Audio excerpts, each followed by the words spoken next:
Aujourd'hui, j'ai l'honneur de recevoir Marie de Ta Pensée A, qui est un compte Instagram et donc un collectif féministe qui travaille à rendre visible la charge mentale de la femme, en leur donnant la parole sur leur compte Instagram, en faisant l'analyse de leur charge mentale et en proposant bien évidemment des solutions.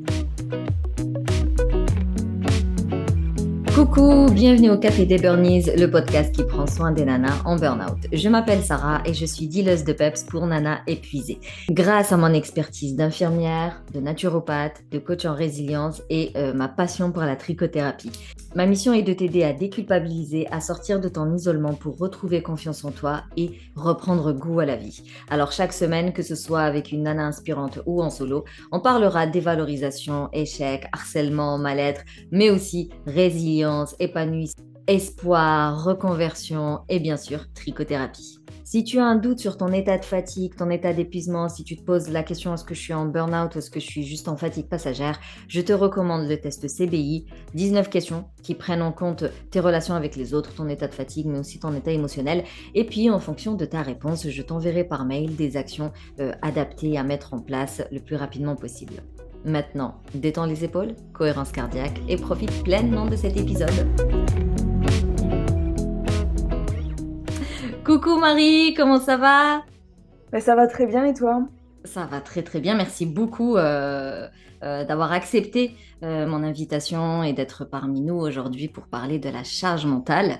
C'est un sujet qui est assez tendance, enfin ce qui est bien, on va dire, qui se démocratise. Les gens commencent un peu à comprendre ce que c'est la charge émotionnelle, la charge mentale, et on commence à se dire, ah, peut-être que ça touche vachement les femmes quand même, et que ça peut expliquer le nombre de burn-out qui n'arrête pas d'augmenter d'année en année, et ça, surtout depuis le Covid. Mais tout d'abord, Marie, c'est le collectif T'as pensé à, mais qu'est-ce que c'est Tout que à ce fait. collectif? Alors, ce collectif, T'as pensé à, c'est un compte Instagram avant tout et un collectif féministe qui donc travaille à rendre visible la charge mentale des femmes dans le couple et la famille hétérosexuelle. Et ce, en leur donnant la parole sur notre compte. C'est un compte de témoignages dont nous, en fait, toutes les semaines, on travaille à récolter, à analyser, à publier les témoignages de femmes autour des questions de la charge mentale, de leur comment elles le vivent au quotidien, quel est leur ressenti par rapport à ça, comment elles gèrent les problèmes aussi.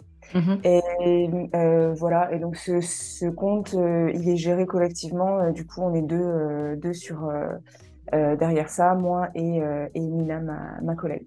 Donc le but, pour faire court, c'est de mettre vraiment en lumière la charge mentale finalement dans sa diversité. Et c'est non seulement un espace d'expression pour les femmes qui témoignent, mais aussi on veut par l'accumulation des témoignages entraîner une prise de conscience générale, disons sensibiliser le grand public et faire prendre conscience que voilà que la charge mentale c'est un problème global, c'est pas un problème de quelques personnes. Moi, j'ai un souvenir d'un post que vous avez mis il n'y a pas longtemps, où donc la dame, elle dit en gros, voilà, au boulot, j'avais plein de choses à faire. Ensuite, en rentrant à la maison, comme par hasard, il y avait plein de choses à faire, blablabla. Et donc, elle se focalisait beaucoup finalement sur les tâches qui s'accumulaient, puis l'imprévu. Et la dernière phrase de ta pensée, ah, c'est, non, mais le problème, c'est pas les tâches. Le problème, c'est qu'il n'en faut pas une. C'est-à-dire qu'on se focalise sur le... On a beaucoup de choses à faire en pensant que c'est à nous absolument de tout faire et on ne se pose pas la question, est-ce que c'est à moi de faire tout ça et est-ce que c'est normal en fait que moi qui fasse tout ça? En fait, oui, c'est tout à fait ça. En fait, c'est parce que les tâches, il y en aura toujours de toute façon. Là, en fait, ce qui, nous, ce qu'on veut mettre en lumière aussi, et ce qui est vraiment problématique pour nous, c'est que ben, des tâches à la maison, il y en a tout le temps à faire. La charge mentale, il y en a dans un foyer. Mm. Et il y en a et on peut pas la faire disparaître parce qu'il faudra toujours faire 3 repas par jour, plus les enfants, s'il y a des enfants. Il faudra toujours bah, faire le ménage quand même de temps en temps parce qu'on veut Mm. tous rester, tous et toutes rester en bonne santé. Il faudra quand même faire les lessives parce qu'on ne veut pas aller au travail avec des habits sales. Il faudra faire tout ça en fait. Le problème, c'est pas qu'il y a ça à faire et Oui. qu'on ait à le faire, c'est que il y a qu'une personne qui le fait et que l'autre prend pas sa part, quoi. Et du coup, si tu devais nous définir la charge mentale, ce serait quoi?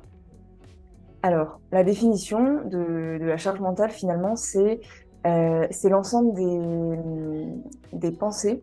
qui Mhm. sont dirigées vers la gestion et la planification de la vie domestique, du couple et de la famille. Donc la définition, c'est vraiment ça. C'est pas qui fait quoi dans le foyer, mais qui pense à quoi ou qui planifie quoi. Donc typiquement, faire une lessive, c'est pas de la charge mentale, c'est exécuter une tâche. Mais ce qui va être de la charge mentale, c'est de checker un peu partout si tout le monde, mon conjoint, mes enfants, etc., ont encore des chaussettes propres ou pas, et sinon, de vite penser qu'il faut faire une lessive tout de suite, sinon il va y Et avoir un même, souci. est-ce que j'ai de la lessive? Si j'en ai, Est-ce que j'ai de ok. la lessive Si j'en aussi? ai pas, Tout à faudrait que je fait. pense à le mettre sur la liste de courses. Et une fois C'est que ça. j'arrive dans le magasin, bah, quelle lessive prendre? Attends, faut pas qu'elle soit trop chimique pour les enfants, pas pour trop l'environnement, blablabla. Bla, bla, bla, bla. Mais en même temps, combien elle coûte? En fait, c'est toutes C'est ces... ça. Et puis, quand est-ce que je vais la lancer et hmm, pour pouvoir être là quand je vais devoir l'étendre parce qu'il faut pas que le linge moisisse. Enfin, ouais, bref, exact. voilà, tout ça, quoi. Donc, c'est pas la tâche en elle-même en réalité, c'est tout ce qu'il y a autour et on n'y pense même pas. On va pas se dire que ça fait partie de ma liste, de ma to-do list. Et pourtant, c'est des pensées en fait, c'est tout des pensées, c'est tout ce qu'on doit prévoir. C'est un peu ce qu'on appelle les tâches invisibles, ou c'est Oui, ça, c'est hein. ça, c'est du travail invisible, en fait, finalement. Et effectivement, comme tu dis, hein, c'est pas du tout évident de. En fait, c'est très compliqué à mesurer, finalement, Oui, cette charge mentale. C'est un flux de pensées continues exact. qu'on a et ouais, c'est difficile à quantifier, mais c'est indéniable que ça provoque beaucoup de fatigue C'est clair. et de stress, quoi. Bah, il faut savoir qu'en fait, penser, hein, juste penser, réfléchir à quelque chose, surtout si c'est anxiogène, forcément ça va consommer autant d'énergie que si tu faisais la chose en vrai. C'est-à-dire que le cerveau, il va aller déstocker ce qu'il faut en cortisol et compagnie, et ça va t'épuiser, alors que toi, en réalité, tu fais que penser. C'est que dans ta tête. Et ça, j'arrête pas de le répéter. C'est que des pensées, mais ça bouffe. Ça bouffe de l'énergie et ça génère du stress. Donc, si on peut s'en passer, si on peut la partager avec quelqu'un, ça peut être sympa. C'est Pourquoi ça. la, porter ça à 100% sur son dos? Avant d'aller plus loin, est-ce que tu peux nous dire la différence entre la charge mentale et la charge émotionnelle? Oui, alors la charge émotionnelle, c'est en fait ouais, on pourrait les séparer en deux ouais, deux groupes. La charge mentale, bon, c'est vraiment un peu ce qu'on a dit. En fait, finalement, c'est très lié à ce qu'il y a à faire dans le foyer, à la planification, l'organisation des besoins du foyer. La charge émotionnelle, ça va être un peu plus spécifique. Ça va vraiment être le fait de prendre en compte et de s'ajuster aux besoins émotionnels de son entourage.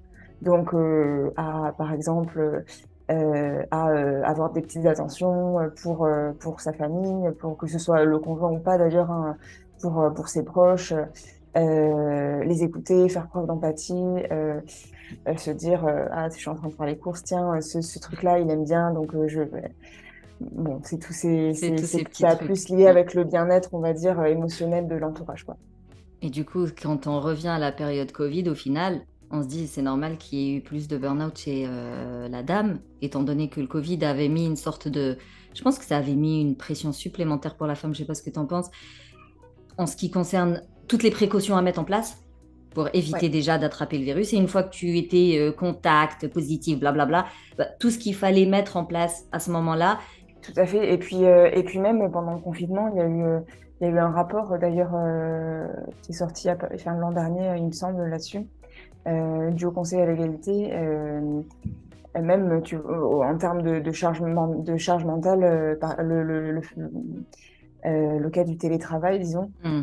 ça a beaucoup, en fait, il y a eu beaucoup notamment de cas où bah, les deux conjoints se continuaient à travailler, mais la femme était en général travaillée dans l'espace public, on va dire, enfin public de la maison, donc le salon ou la Commun, cuisine, quoi. l'espace commun, ouais, c'est ça. Alors que l'homme avait plutôt bah, le privilège d'être dans la chambre parce qu'il faut qu'il soit tranquille, etc., etc. Donc forcément, quand c'est comme ça, d'autant plus si s'il y a enfin, si c'est comme ça, déjà, bah, c'est toi qui vas faire les repas parce que tu es déjà dans l'espace commun, donc voilà. Donc c'est toi qui l'as sous les yeux, Hmm. donc c'est toi qui vas y penser. Et puis s'il y a des enfants, c'est toi Hmm. qui vas être sollicité, quoi. Hmm. Mécaniquement, C'est juste impossible, ouais, quoi. c'est Si tu juste. es sur ton ordinateur et en même temps, tu dois surveiller qu'à côté, ça fasse ses devoirs, que ça fasse pas de bêtises. Et... Puis de toute façon, toi, tu es là. Toi, tu es là. Oui, Donc, voilà, on t'es va te là, et poser des puis t'es questions à là, et toi, puis de quoi. toute façon, on a cette idée que la mère est toujours plus disponible. Ouais. Donc, Ça vient ouais. d'où ça? Ben ça, alors, enfin, je pense que ça vient bon, de l'éducation, certes, mais aussi des représentations, en fait, en général, parce que euh, l'éducation, bon, c'est une chose, hein, on a tendance à reproduire les modèles Mm, avec lesquels on a grandi. Je dirais l'éducation de manière plus générale, parce que au final, même si on est élevé par des parents qui font attention à ces choses-là, pardon. On a quand même tout un tas on est quand même socialisé, voilà, avec nos pères, avec l'institution scolaire, avec après la pop culture, avec toutes mm. les représentations qui sont véhiculées partout. Donc finalement, on baigne là-dedans, quoi. Et puis même au niveau professionnel, tu vois, le fait que les filles soient poussées plus vers certaines études que vers Mm. d'autres, ou les discriminations qui persistent encore dans le monde du travail. Une femme l'autre jour qui me disait que quand elle était employée, c'était ça. Si elle partait à 17h pour aller chercher ses enfants, c'était ah bah ça va, cool, Ouais. tu pars tôt, etc. Alors que ben, il faut bien que quelqu'un aille les chercher, quoi. Surtout si on n'a pas les moyens forcément de payer quelqu'un pour le faire à notre Mais en place. quoi c'est cool d'aller Euh, chercher des enfants? Pour celles qui ont des gamins et qui vont les chercher à l'école, il n'y a absolument rien de Oui, cool là-dedans, quoi. C'est du c'est boulot. ça, exactement. Exactement. Mais donc, tout ça, finalement, ouais, Ouais, c'est des ça joue, représentations, quoi, c'est ce ça des contribue. idées qu'on se fait, et ne serait-ce que le congé maternité, le congé parental. Et en fait, non, il n'y a rien de congé là-dedans, c'est du boulot, c'est Tout du à fait. travail. Mais quand tu reviens d'un congé parental, les gens croient que tu es en train de te rouler les pouces pendant je sais pas combien de temps et que ça va, c'était cool, c'était Ouais, bien. voilà, t'étais à la maison, tranquille, quoi. Tranquillou. Et donc, ça fait finalement, t'es plus exposé à une sorte de type d'harcèlement au travail parce que t'es quand même maman, t'as des enfants, mais le fait que tu prennes du temps pour des enfants qui est du travail, ben, c'est comme si tu étais une moins bien employée, que t'allais pas aussi vite que les autres, et donc tu risques en plus au boulot d'avoir des réprimandes ou des rappels, ou bref, que ça se passe pas super bien. C'est ça. Et puis même que ça, tout simplement, que ça bloque l'avancement de ta Oui, carrière aussi, c'est parce vrai. que si tu peux pas faire d'heures sup, ben ça peut empêcher, ouais, un certain avancement, quoi. Alors que ben, pour les personnes qui peuvent ne pas s'en soucier, disons, qui ont ce privilège de pas s'en soucier, bon, dans tous les cas, je pense que le fait qu'on soit dans cette société patriarcale, finalement, bon, c'est hyper vieux déjà. Je sais pas si ça a toujours été comme ça ou pas, ça, même en fait, je pense que c'est pas vraiment la question, parce que je pense que maintenant, c'est tellement, en fait, on baigne tellement dedans et c'est tellement ancré que, bah, quelque part, pour que le monde continue de tourner tel qu'il tourne actuellement, bah, il n'y a pas vraiment d'autre choix que de continuer à imposer ça aux femmes.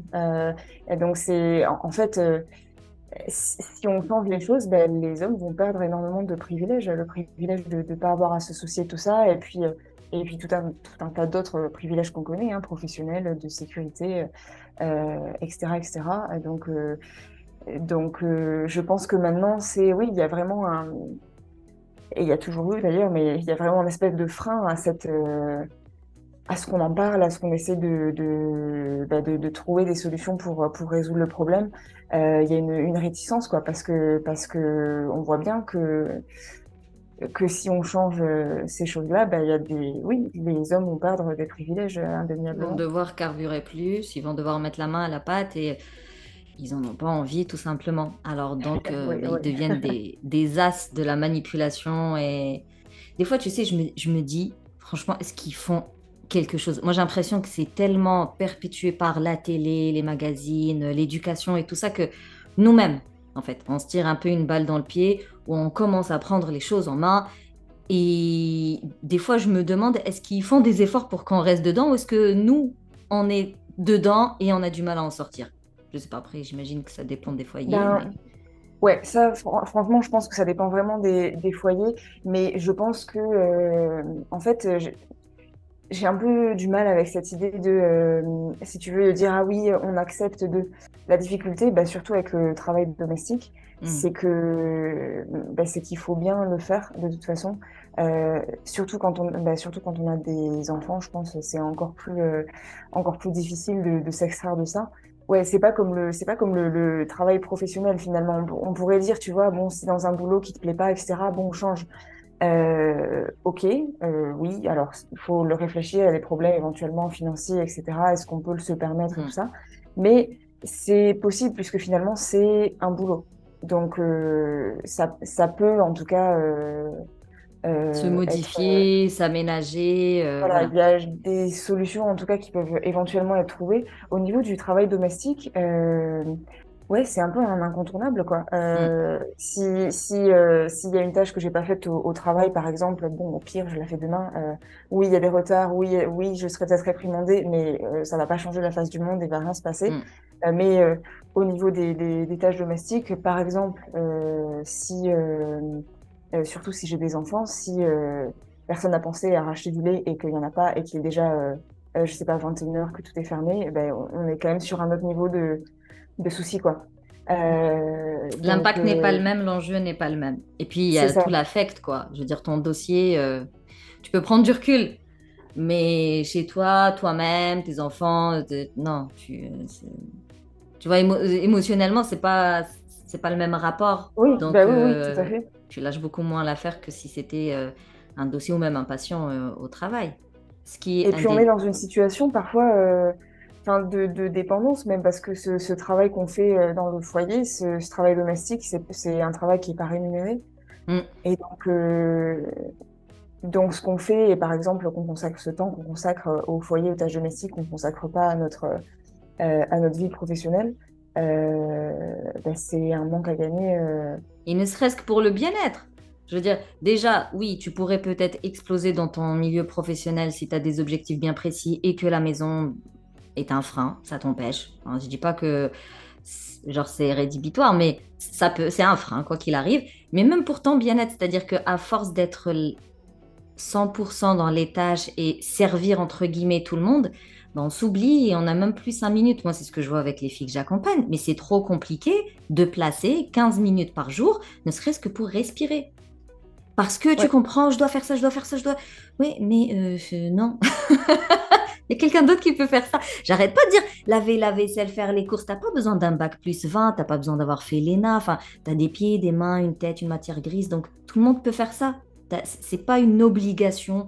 T'es pas indispensable pour ce travail. C'est pas un savoir de fou. Et puis, tout s'apprend. Ben oui, ben tout à fait. Tout Ben ça, s'apprend.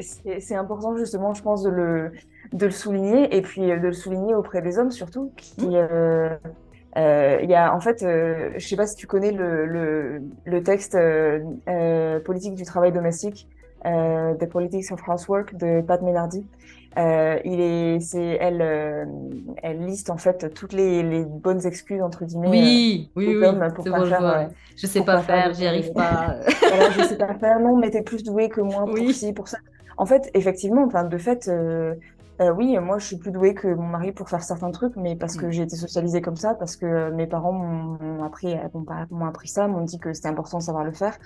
Et, euh, et ben lui, Et parce que je le fais depuis on des lui a pas années, donc appris. même si Et j'étais parce que naze voilà, de chez naze, je finirai quand même exactement. athlète, Les quoi, dans le lessives, je domaine. connais les programmes parce que ça fait des années que je les fais, donc finalement. Finalement, c'est des trucs qui s'apprennent, Bah oui. et c'est simple. Et il n'y a pas Oui. besoin de, comme tu dis, effectivement, il n'y a pas besoin d'un bac plus 5 pour faire toutes ces choses, pour apprendre toutes ces choses. Donc, Et je me dis, on n'a qu'à donner l'exemple, genre au boulot. Donc il y a toujours un travail d'équipe, même s'il y a des échelles et chacun son poste et tout ça, ça reste un travail d'équipe pour que ça roule. Et généralement, t'es pas contente quand ton collègue ne te ramène pas le boulot à l'heure ou il le fait pas correctement ou il oublie de le faire. Bref, t'estimes qu'il avait sa part de travail et qu'il ne l'a pas fait. Pourquoi on réfléchit pas pareil à la maison? Ça reste une équipe. Vous êtes deux. S'il y a des enfants, bah, vous êtes deux à être responsable de ces enfants. Bah, c'est une équipe. Alors, ouais, ouais, dis-lui, ouais. hé, t'as pas fait ton travail, tout simplement, tu vois. Considère-le comme un collègue de travail au final quand il s'agit des tâches ménagères. Je sais pas ce que tu en penses de la métaphore. Moi, elle me semble pas Oui, très non, loin. je pense que c'est une bonne métaphore, mais effectivement, pour renverser, pareil, parce que c'est vrai qu'on parle beaucoup des femmes et de ce qu'elles pourraient dire, etc., de ce qu'elles pourraient amener comme solution. Mm. Moi, je pense aussi que, oui, les hommes, si vous êtes le collègue, justement, qui n'a pas rendu Mm. son travail à l'heure, Mm. vous considérez comme normal que quelqu'un vous dise quelque chose et que vous Voilà. réprimande ou que votre supérieur vous dise ça va pas, fais un effort. Et oui, ce serait normal et a priori, personne ne trouvera rien à redire. Donc pourquoi, en termes de travail domestique, c'est toujours non, mais je suis fatiguée ou non, mais je sais pas faire, mais ceci, mais ce. Va dire ça à ton boss, on verra. Voilà, c'est ça. Là, faut ben ouais, que les hommes se responsabilisent à ce niveau-là, Mm. quoi. Et arrête d'attendre qu'on leur dise aussi, Mm. parce que c'est ça, la charge mentale, c'est d'y faire penser. C'est un des témoignages qu'on avait posté, qui était pour moi la charge mentale, c'est quand je demande à mon conjoint de faire une lessive demain Bah et qu'il me oui. répond, OK, tu m'y feras penser. Oui, MDR. Ben, Tac. c'est tout seul. Bon, bah, je vais la faire, Je te quoi. le dis. Je te le dis maintenant, mets-toi un rappel si tu as besoin d'un rappel et fais-le, quoi, et pense-y, parce que sinon, ouais, sinon, autant que je le fasse, en fait, Oui. je pense qu'il y a, en fait, il y a cette prise de conscience-là à prendre, en fait, cette responsabilisation à faire Mm. du côté des hommes. Mais j'ai l'impression qu'il y a quand même plus de prise de conscience par rapport à ça. Et qu'on en parle plus. Et que peut-être les femmes délèguent plus. Je sais, j'ai pas regardé des chiffres, mais j'ai l'impression que cette histoire d'inégalité, que ce soit dans le milieu professionnel ou personnel, a quand même pris de l'ampleur. Alors, Mais ouais, au niveau de la prise de conscience, je suis un peu mitigée sur la question, honnêtement, parce que par exemple, au niveau du. Bon, la charge mentale, on a dit que c'était compliqué à mesurer puisque c'est un flux mm, de pensée, mais un truc qu'on sait très bien mesurer en France, c'est le temps passé sur oui. les tâches domestiques. Ça, on a des chiffres très précis là-dessus, et encore aujourd'hui, les femmes passent par jour 1h30 de plus que leur conjoint en moyenne, en C'est couple énorme. hétérosexuel, hein, Mm, mm. 1h30 de plus par jour que leur conjoint à s'occuper des tâches domestiques. Ça, c'est l'enquête emploi du temps de 2010. Euh, je regardais la semaine dernière les chiffres. Alors en France, on n'a pas d'enquête emploi du temps plus récente, mais par exemple en Suisse, une enquête de 2019-2020 donne les mêmes chiffres, exactement. Ouais. Donc c'est en fait, et puis même si tu regardes le rapport au Conseil à l'égalité, au final, la conclusion de ce rapport-là, qui a été publié début 2023, c'est qu'il y a une prise de conscience un peu dans les discours, disons. Par exemple, le chiffre qui m'avait marqué, c'est il y a que 9% d'hommes qui déclarent que c'est normal que les femmes fassent tout à la maison si leur conjoint travaille. Mm. Donc 9%, on pourrait se dire, OK, c'est pas beaucoup. Dans les comportements, en fait, ça ne suit pas, quoi. Même si en proportion, c'est peu, il y a beaucoup d'hommes qui disent que non, c'est pas normal. Il faudrait défaire cette répartition genrée du travail domestique, travail rémunéré. Mais dans les comportements, en fait, ça ne suit pas puisque ces chiffres sur la répartition du travail domestique n'ont pas évolué, en fait, finalement, depuis des années. Voilà. Après, c'est bon, c'est quand même la prise de conscience. En fait, je sais pas si c'est une prise de conscience vraiment dans les faits. C'est surtout, je pense, c'est pas bien de se déclarer Autrement, ouais, genre c'est bien. de dire autre Ok. chose, quoi. En gros, le gars, il avait pas trop le Tu choix. vois? Enfin, je pense qu'il y a un peu, je pense qu'il y a un peu ça aussi. Bon, d'un côté, c'est quand même positif dans la mesure où, bah, justement, il Ça y veut a dire que quand ça même change. Mm. un petit changement de valeur. On peut se dire, OK, Mm. bon, les hommes commencent à, voilà, se dire que c'est bien de se revendiquer féministe Oui, ou même pour, voilà, pour une meilleure répartition du travail domestique. Mais bon, là, on attend que maintenant que le comportement suive, quoi. exact. Je sais pas du coup si... parce que oui, on revient toujours à ce fameux... ce que la femme doit lâcher et ce que la femme doit dire. Moi, personnellement, quand je les accompagne, sincèrement, on démarre tellement de loin que on commence par la communication, quoi. C'est-à-dire, il n'est pas dans ta tête, tu dois dire les choses. Sinon, tant que... J'ai un autre souci, quoi. C'est que si elles sont toujours en attente, est-ce que la personne se responsabilise toute seule dans son coin, mais moi j'ai l'impression que ça viendra jamais. Donc, ouais, je dis plutôt, tu annonces les choses. Tu planifies, tu expliques, tu annonces les choses, tu dis les choses, n'attends pas à ce que ça se fasse tout seul. Mais oui, est-ce que c'est la bonne solution de toujours être cette personne qui fait le travail, qui refait le travail? Tu vois, t'as l'impression que ça se termine jamais, quoi. Et puis, c'est une charge en plus, quoi. Ben oui. C'est une charge en plus de se dire, bon, ok, je vais faire un agenda partagé, comme Mm. ça, il y aura les notifs, etc. Est-ce que honnêtement, est-ce que ça sert enfin, nous, on a énormément de témoignages justement de femmes qui font ça, qui essaient de faire cet effort-là, qui disent au final, bah maintenant je le fais plus parce que c'est tellement d'efforts pour rien Mhm. que donc moi je pense que enfin la communication de toute façon est hyper importante. Je pense Mm. qu'il faut exprimer ses besoins, exprimer voilà et en tout cas pour commencer, je pense que c'est bien de le faire. De dire, OK, on prend 1 heure là ensemble, on planifie, moi je m'engage sur ça, toi tu t'engages sur ça, chacun son truc, maintenant, OK, ça je m'en occupe plus, c'est toi qui le fais. Mm. Et puis d'essayer de donner une chance à ça, évidemment. Mais je pense aussi que un truc hyper important, c'est qu'il faut que de l'autre côté, il y ait une écoute active et Ouais. empathique. Parce que, en fait, nous, dans les témoignages qu'on reçoit, ça revient énormément. Le fait que, ouais, j'en parle, mais il me dit oui, oui, tu vois, c'est pour eux, Comme c'est si pas tu un parlais à un problème, quoi. mur, quoi. Ouais, c'est un peu ça. Ou alors, ça va changer pendant 2 jours, et puis après, non. Ou alors, et puis il va me dire non, mais t'en fais des caisses pour pas grand-chose. C'est toi qui te crée des problèmes. La charge mentale, ça n'existe pas, c'est un truc de féministe. Bref, hein, tu vois, en fait, c'est ça qui manque beaucoup. Et d'ailleurs, ça, c'est un truc il y a beaucoup de femmes qui nous envoient des messages pour nous dire, ben, merci pour votre compte parce que je sens que, Je suis pas seule au monde, quoi. et puis je me sens écoutée, en fait. Mm. Écoutée et comprise, et je sens que ouais, que c'est légitime, en fait, de me plaindre pour ça. Enfin, de me plaindre, c'est même pas une plainte, parce que des fois, on est épuisé par ça, quoi. Voilà, donc ça, je pense que ce qui est hyper important, alors la communication, certes, mais qui est une écoute de l'autre côté, une écoute empathique et sans remettre en cause le ressenti, parce que je peux exprimer le ressenti du monde. Si en face, mon conjoint trouve que c'est pas un ressenti légitime et que c'est entre guillemets pas grave et que je me stresse trop pour rien, ben ça va rien changer finalement. Il va juste se dire que je suis ultra stressée pour rien. Ouais. Moi, je leur Donc dis à ce moment-là de répondre, en fait, c'est mon ressenti. C'est pas à toi de me dire si c'est grave, pas grave, stress, pas stress. Je te dis ce que je ressens, tu le prends tel quel et tu t'adaptes, en fait. Tu me dis pas ce que je dois ressentir et qu'est-ce qui doit être stressant pour moi ou non et qu'est-ce qui doit être épuisant pour moi ou non. Non, non. C'est oui, mon c'est ça. Ça, ressenti il à faut moi, c'est mon que vécu à moi. Je te le dis, je te demande pas ton avis, en fait. Je te le dis. Mhm. Donc, vas-y, fais ce que tu as à faire parce que moi, je veux plus être dans cet état-là.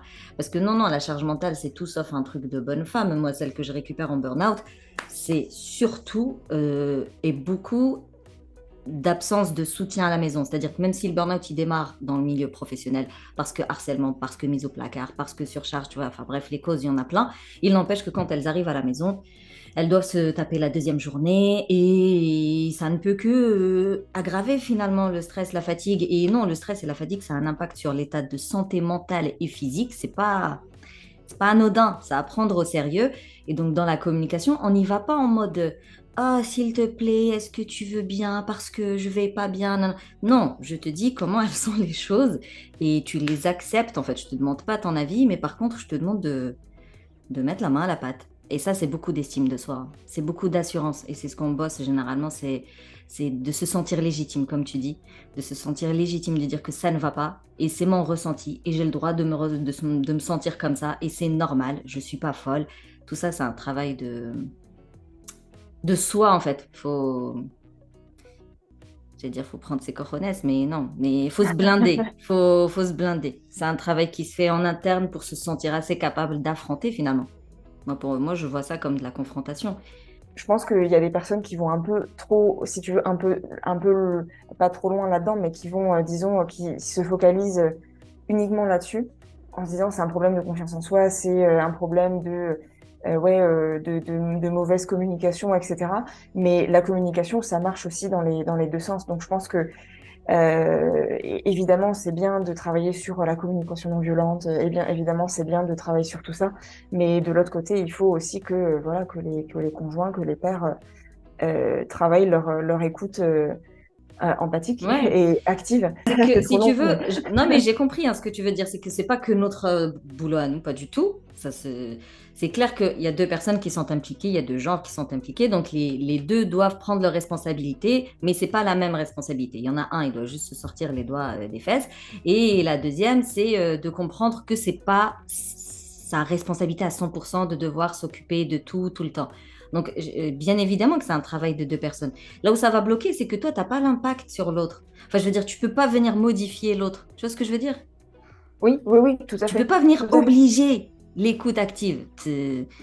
Ah ben oui, non, tu peux pas, oui, tu peux pas l'obliger. C'est justement le problème. C'est justement pour ça, il faut, je pense que, ben bon, on continue après à faire toutes ces sensibilisations, etc. Mais ouais, il faut que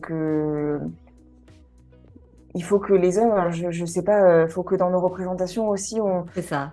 on ait plus, voilà, on mette Mm. plus en avant ben, l'empathie comme un truc pas juste de femme, Ouais. quoi. Un En truc fait, de... c'est comme s'il y avait plusieurs niveaux. C'est-à-dire que je pense qu'il y a une sorte de... Il y a un truc, ça ne dépend pas de nous. Ça va être encore une fois bah, les codes sociaux. En fait, c'est les codes sociaux qui doivent changer. Du coup, il faut qu'on change un peu ce qui se dit dans les médias, dans la télé, dans les magazines. Et ça, c'est pas... Enfin, ça, si tu bosses dedans, je vois pas comment tu peux faire genre...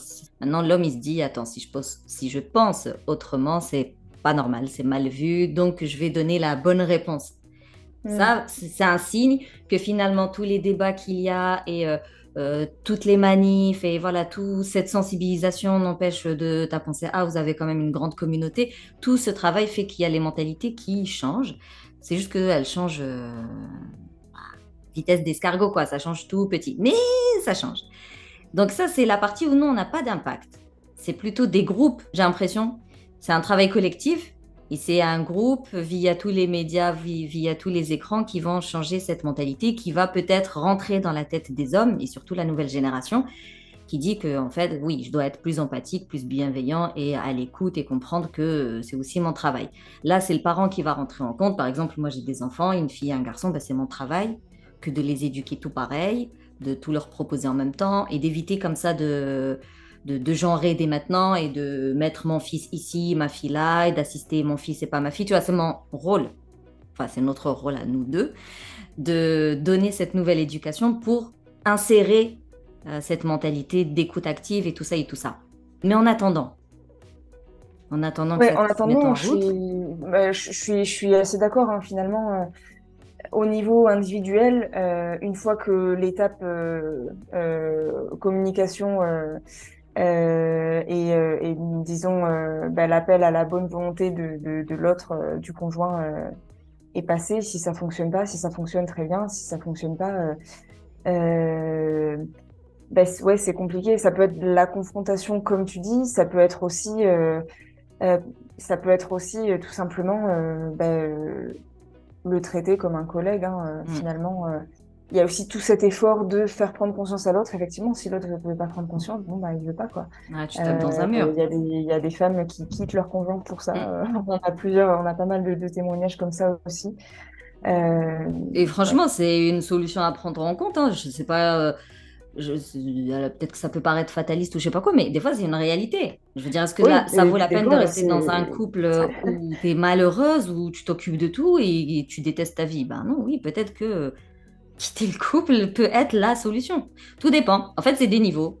Blablabla, blablabla, ça rentre dans la tête, c'est cool. Ça rentre pas dans la tête, je passe en confrontation. Et si tu vois que c'est trop pas possible et que tu parles à un mur et que toi, ça t'impacte quotidiennement et que tu es à ça de la dépression, bah bien sûr que tu quittes. Enfin, moi, j'ai pas de souci à dire aux gens, mais barrez-vous des milieux hostiles. Pourquoi?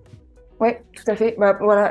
Après, bon, on en revient toujours. C'est vrai que il y a des situations où c'est pas forcément facile, notamment si on est dans des Ouais, situations de dépendance financière. ouais, surtout ça, ouais. Si et qu'en plus il y a des enfants, Hmm. c'est pas forcément simple. Mais bon, c'est une solution en tout cas à prendre en compte. Évidemment, c'est En tout pas cas, ça se exclure. fait. Ça Sincèrement, se ça fait. se Voilà. fait, hein. Et il y en a qui ont réussi à le faire, même si c'était des femmes au foyer et qu'elles avaient beaucoup d'enfants. Voilà, ça se fait parce que j'imagine, vu leur quotidien, toutes les galères à venir étaient plus supportables en fait que de rester dans le foyer. Donc, ça a dosé. Il n'y a pas de Ouais, science exacte tout au à fait. final. Hein. C'est à Ouais. doser. Mais ce qui est certain, c'est qu'il n'y a aucune raison de subir sa vie. Ça, c'est une certitude. Il n'y a aucune raison d'être au bout de sa life parce que personne ne fait son travail. Enfin bref, que tu te retrouves toute seule à tout faire. Il n'y a pas de raison. C'est écrit nulle part et on ne vous le recommande absolument pas. Dis-moi, comment fonctionne le collectif Ta pensée A? Où est-ce que vous intervenez? Comment on fait appel à vous? Qu'est-ce que vous proposez? Alors, nous, bon, nos actions principales, c'est le compte Instagram, hein, essentiellement, mais on intervient aussi, effectivement, ça peut être dans des festivals ou en milieu universitaire ou en entreprise. Donc, bah, pour faire appel à nous, selon voilà, nos disponibilités, il y a éventuellement une personne du collectif qui pourra intervenir. Pour faire appel à nous, c'est par mail, c'est tapenséa.collectif@gmail.com. C'est ça, Donc même dans les exactement. écoles au final? Collège, Bah, lycée. pourquoi pas, pourquoi pas. On n'a pas trop fait Faut ça commencer au encore, berceau, hein. c'est ça, effectivement. Mais oui, oui, tout à fait. Nous, pour l'instant, c'est vrai que on a plutôt des requêtes du côté entreprise ou université ou des événements même organisés par les municipalités, par exemple. Hmm. Ça arrive aussi. Mais après, pourquoi pas. Non, mais Nous tu vois, sommes s'il y a des ouverts. profs, par exemple, qui nous écoutent, bah proposez une Ouais, intervention tout tout à à fait. penser. Proposez, envoyez-nous Ah, un mail hmm. et ouais, avec plaisir. Dis-moi, pour clôturer cet épisode, qu'est-ce que tu dirais à une femme, du coup, qui nous écoute et qui est comme ça en épuisement et en mal-être? Bon, certes, hein, lié à la surcharge de tâches domestiques, mais vraiment ce fameux burn-in, burn-out, qu'est-ce que tu lui conseillerais? Alors, ben moi déjà, je voudrais lui dire, comme on l'a dit déjà avant, mais que si c'est votre situation, vous n'êtes pas seul et c'est pas de votre faute. Vous n'êtes pas responsable vous n'êtes pas responsable de ça. En fait, si vous avez toute ce poids-là, c'est malgré tout ce qu'on peut dire sur l'organisation, ceci, cela, c'est avant tout parce que votre conjoint ne fait pas sa part. Hmm. Donc déjà, et vous n'êtes pas du tout seul dans ce cas, on est énormément dans ce cas. Donc voilà, vous n'êtes pas seul, c'est pas de votre faute. Et oui, et si vous en avez la possibilité, vous faire accompagner ou trouver une personne dans votre entourage qui va pouvoir vous soutenir. Si c'est pas votre conjoint, si c'est lui, tant mieux. Et sinon, une autre personne dans votre entourage qui pourra vous écouter et vous comprendre. Exact.